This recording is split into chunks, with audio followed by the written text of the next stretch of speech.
আসসালামু আলাইকুম ও রাহমাতুল্লাহ। তান্ত্রিক মহাগুরু কবিরাজ চ্যানেলের পক্ষ থেকে স্বাগত। আমি সাইফুল কবিরাজ। আজকে একটি বিবাহিত অবিবাহিত বশীকরণ করার জন্য, স্বামী এবং স্ত্রী বশ করার জন্য, বশ করে পাগলপাড়া করে নিজের কাছে ছুটিয়ে আনার জন্য তদবির নিয়ে আসলাম। এই তদবির যার উপরে প্রয়োগ করবেন সে এমন পাগল পাড়া হয়ে যাবে, তার শরীরে একটা মুয়াক্কেল জিন বর হয়ে যাবে।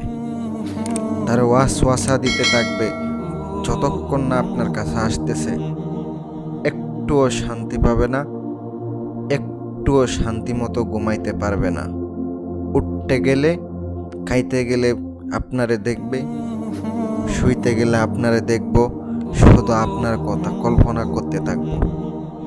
মহা ক্ষমতাধারী, মহা শক্তিশালী নকশা নিয়ে আপনাদের সামনে উপস্থিত হলাম।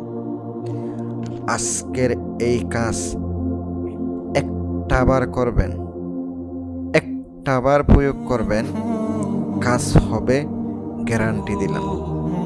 যারা পার্সোনাল কাজে ফোন দেন, খরচ দিতে হবে, খরচ দিতে পারলে ফোন দিয়েন, গ্যারান্টি সহকারে কাজ করে দিব। প্রত্যেকটা কাজ গ্যারান্টি সহকারে করে দিব, কিন্তু আমারে খরচ দিতে হবে। টাকা ছাড়া আমি কাজ করি না। ভালো লাগলে ফোন দিবেন, না লাগলে নাই। আমি শুধু আপনাদেরকে শিক্ষার উদ্দেশ্যে দিতে আসি। যারা কবিরাজ ভাইয়েরা আছেন তাদের জন্য শিক্ষামূলক হিসাবে দিতাছি, যেন শিখে আপনার কাজে কাটাইতে পারেন।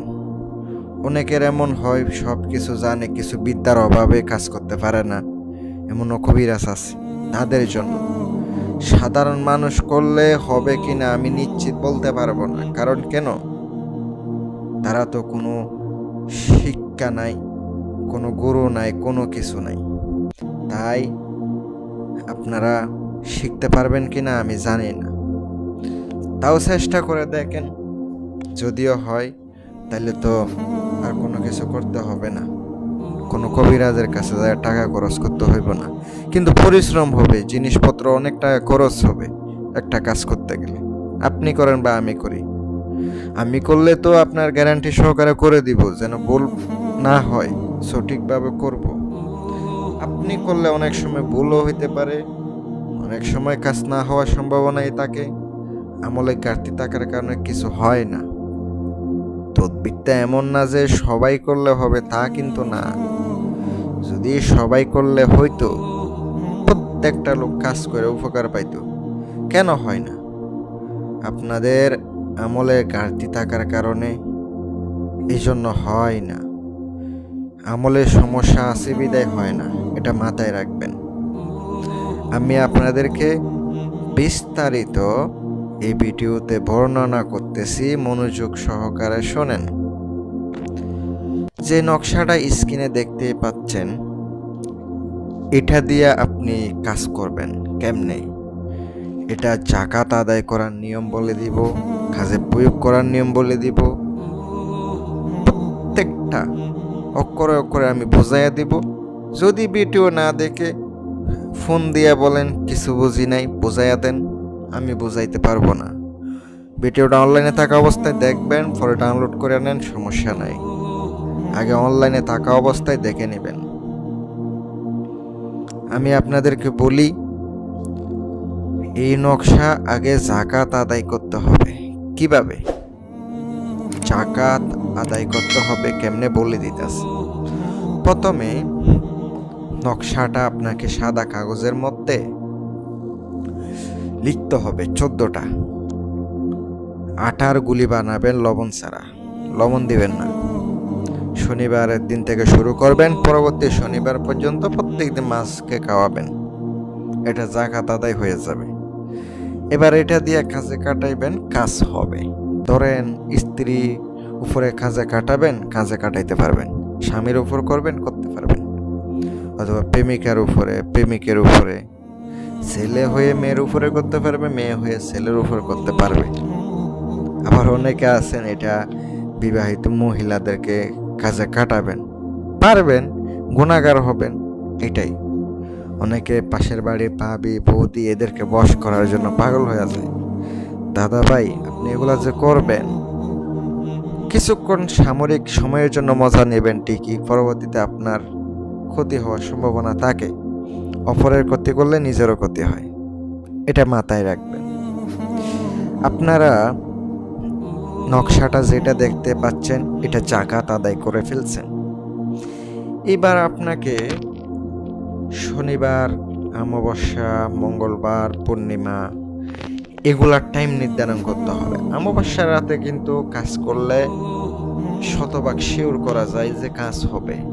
ওই দিন কিন্তু ভালো একটা দিন দেখে কাজ করবেন, কাজের ফলাফল নগদে পাবেন। প্রথমে আপনাকে নকশাটা দিয়ে কাজ করতে হইলে একটা খালি রুম দরকার হবে, আগরবাতি দরকার হবে, মোমবাতি দরকার হবে, গোলাপ জল ছড়াইয়া ছিটাই দিয়া নকশাটা লিখতে হবে। রাত 12টার পরে পশ্চিম দিকে মুখ করে লিখবেন, আগরবাতি জ্বালাইয়া পরে কাজ করবেন।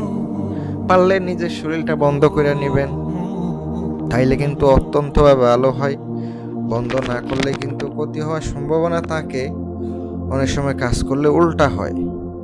নাম কি সিস্টেমে লিখবেন? নাম লিখতে হবে অমুকের কন্যা অমুক, অমুকের পুত্র অমুকের জন্য।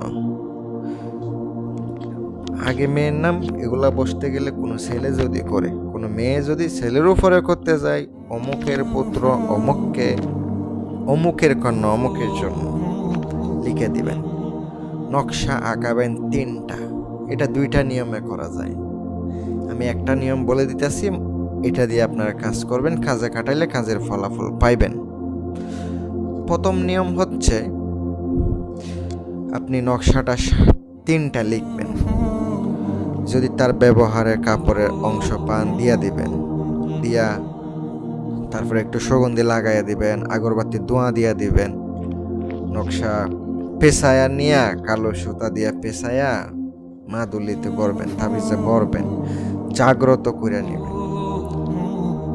রাত 12টার সময় একটা নদীতে ফেলাবেন, ফেলাইতে হবে ডিমের ভিতরে ঢুকাইয়া, ঠিক আছে?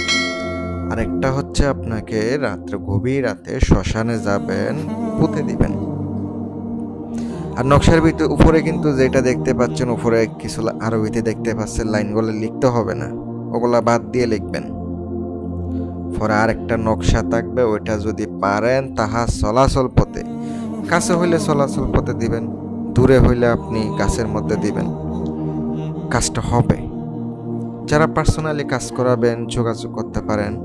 আমার নাম্বারটা আপনাদেরকে স্ক্রিনে দিয়ে দিছি, ওই নাম্বারে হোয়াটসঅ্যাপে যোগাযোগ করবেন। আর যদি পার্সোনাল কাজ করার লাগে যোগাযোগ করবেন। আসসালামু আলাইকুম ওয়া রাহমাতুল্লাহ।